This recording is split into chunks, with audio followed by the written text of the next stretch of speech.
What if tomorrow morning they were simply gone? Imagine a world where every caregiver, the paid and crucially, the unpaid, vanished in an instant. Not just the nurses in the hospitals or the aides in the nursing homes, but the daughters checking on their elderly mothers before work, the fathers staying home with a medically fragile child, the husbands tending to wives with dementia, the friends driving a neighbor to chemotherapy. What would that silence sound like? It would not be a peaceful quiet. It would be the sound of a world holding its breath, the sound of alarms unanswered, of needs unmet, of a society suddenly and shockingly confronted with its own profound vulnerability. This is not a question for science fiction. It is a thought experiment that lays bare a fundamental and frighteningly fragile truth about our modern lives.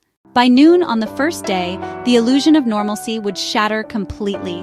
The first wave of public alerts would not be about a natural disaster or a terrorist attack, but something far more intimate and widespread. Emergency lines would be flooded with calls from people unable to reach their aging parents, their disabled siblings, their sick neighbors. Ambulances would be dispatched to homes only to find scenes of quiet desperation. An elderly man fallen on the floor, a diabetic woman in hypoglycemic shock, a child having a seizure alone. Hospitals would declare internal disasters, not because of a surge in new patients, but because they could no longer care for the ones they already had. The economic impact would be immediate and brutal. Millions of people, suddenly forced to leave their jobs to care for a loved one, would vanish from the workforce. The stock market would plummet as entire sectors of the economy ground to a halt. For decades, economists have tried to quantify the value of unpaid caregiving, and the numbers they produce are staggering. A 2023 report from AARP valued the economic contribution of America's 38 million family caregivers at approximately $600 billion. This figure is immense. It surpasses the total revenue of some of the world's largest corporations and exceeds the entire federal budget for Medicare. Consider the immediate effect on the labor market. Millions of workers would be forced to make an impossible choice: their job or their family. A senior project manager at an engineering firm would have to abandon a critical infrastructure project to care for her husband with early-onset Alzheimer's.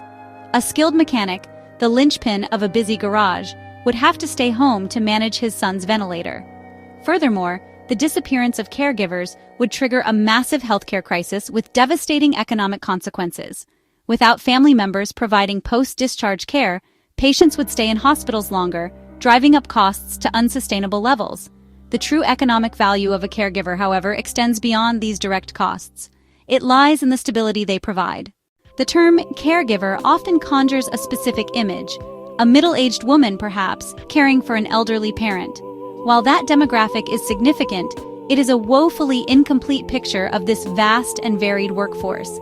They are the young man in his 20s, juggling online classes while serving as the primary support for his sister with multiple sclerosis. They are the grandfather who has become the full-time guardian for his grandchildren after their parents fell into addiction. Let me tell you about Sarah, a 42-year-old graphic designer. For the past 5 years, she has also been the primary caregiver for her father, who has Parkinson's disease. Her days are a masterclass in logistics and emotional regulation. She works from a makeshift office in her dining room, her ears constantly attuned to the sounds from her father's room. She is a designer, a nurse, a project manager, a cook, and a therapist, all before lunchtime. Then there is Marcus, a 55-year-old construction worker. His wife had a severe stroke 3 years ago, leaving her with limited mobility and speech. Marcus works grueling 10-hour shifts on a building site and then comes home to his second shift. He does the cooking, the cleaning, and the laundry. He carefully helps his wife with her physical therapy exercises. He feels a profound sense of isolation. His friends on the job site talk about fishing trips and football games. They don't understand the relentless, draining nature of his home life. The work of a caregiver is measured in more than just hours logged or tasks completed.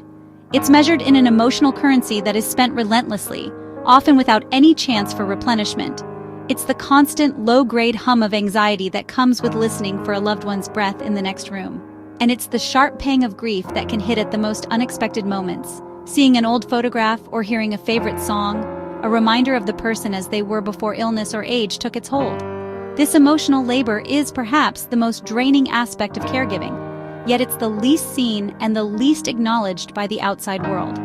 Over time, This sustained emotional output leads to a state that researchers actually have a name for: caregiver burnout. It's a condition of profound physical, emotional, and mental exhaustion. It shows up as chronic fatigue, sleeplessness, and increased susceptibility to illness. But it's also a corrosion of the spirit. Consider for a moment the unique loneliness of the caregiver. You can be in a room full of people, even with the person you love and care for, and still feel utterly alone. Your world shrinks to the four walls of the house, to the rhythm of medication schedules and doctor's appointments. And yet, within this landscape of emotional hardship, there is also a profound and fierce love. The emotional toll is so high precisely because the stakes are so personal. When you speak to economists about the caregiving crisis, they use the language of market failure. We have a massive, unpriced externality in our economy, explains Dr. Evelyn Reed, a health economist at the University of Chicago. Family caregivers provide a public good, a more stable, healthier population, but the cost is borne privately by the individuals themselves. In our scenario of their disappearance, the market wouldn't just correct, it would implode. It would be an economic cataclysm on a scale we have never witnessed. Policymakers, on the other hand, often speak in terms of a looming demographic tsunami. For years, we've seen the numbers, admitted a former Secretary of Health and Human Services, speaking off the record. The baby boomers are aging, and the ratio of potential family caregivers to those over 80 is plummeting. We knew this was coming, but there was never the political will to make the massive systemic investments required. It was always easier to rely on the free labor of families.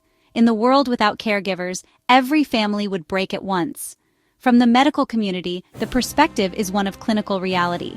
Dr. Anya Sharma, a geriatrician with over 30 years of experience, puts it bluntly, "My job is only possible because of family caregivers. I can prescribe the right medications and create a treatment plan, but who ensures that plan is followed?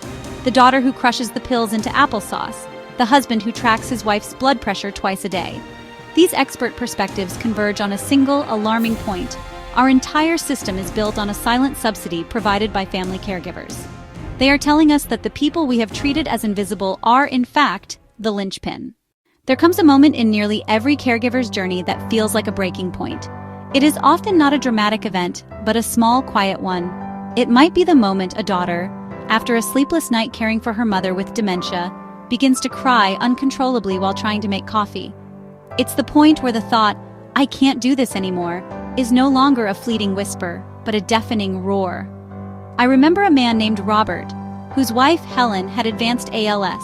He was her sole caregiver, a role he embraced with fierce devotion. His breaking point came one afternoon when the power went out during a storm. Helen's breathing machine switched to its battery backup, which had a limited life. Robert sat in the darkening room, listening to the rhythmic pump of the machine, and was overcome by a paralyzing terror. It wasn't just about the power, it was the sudden, stark realization of his absolute responsibility for her life. Yet these moments of near collapse are often followed by moments of unexpected grace and resilience. For Robert, after his panic subsided, a strange calm set in. He found a flashlight and sat by Helen's bed, holding her hand and talking to her, telling her stories from their life together. The storm outside raged, but inside that small circle of light, there was a profound sense of connection. He realized that while he couldn't control the storm, he could control his response. This was his breakthrough, the discovery of a strength he never knew he possessed, forged in the crucible of his deepest fear. If the sudden disappearance of caregivers would cause our society to collapse, then the logical conclusion is unavoidable. Caregivers are the foundation upon which that society is built. They are not a special interest group. They are not a niche demographic. They are the essential, load-bearing infrastructure that makes everything else possible. We talk about roads, bridges, and power grids as critical infrastructure, and they are. But the human infrastructure of care is more fundamental. This recognition requires a radical shift in our perspective and our priorities. It means we must stop treating care as a private, invisible, and free resource. It must be seen as a public good, a shared social responsibility. A society that fails to support its caregivers is cannibalizing its own foundation. The burnout, the poverty, and the ill health experienced by caregivers are cracks in our collective foundation.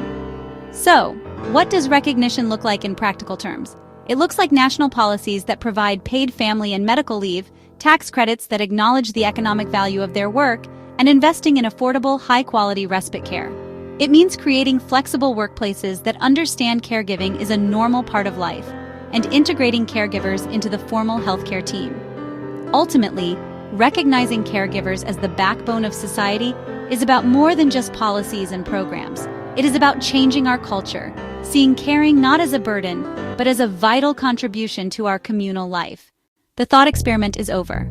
The caregivers have not vanished. Tomorrow morning, Sarah will wake up at 5:30 a.m. to care for her father. Marcus will come home from his construction job and begin his second shift.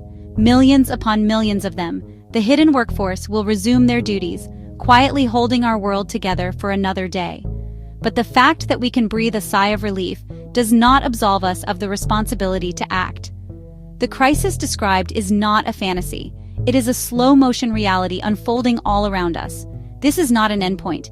It is an invitation. It is a call to begin a conversation that is long overdue in our homes, in our communities, and in the halls of power. Share this story.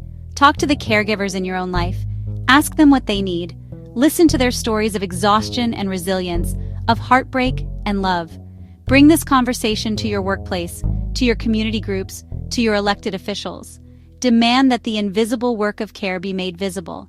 We have a window of opportunity, a chance to see the world as it is, to recognize our profound reliance on their labor and love, and to build a new framework of support before the breaking points become a widespread collapse. Let us not waste it. Let us begin the conversation today. Let us be the generation that finally gives our caregivers the recognition, the respect, and the support they have always deserved. The future of a humane society depends on it. Subscribe for more discussions about the hidden truths that shape our world. The conversation starts now.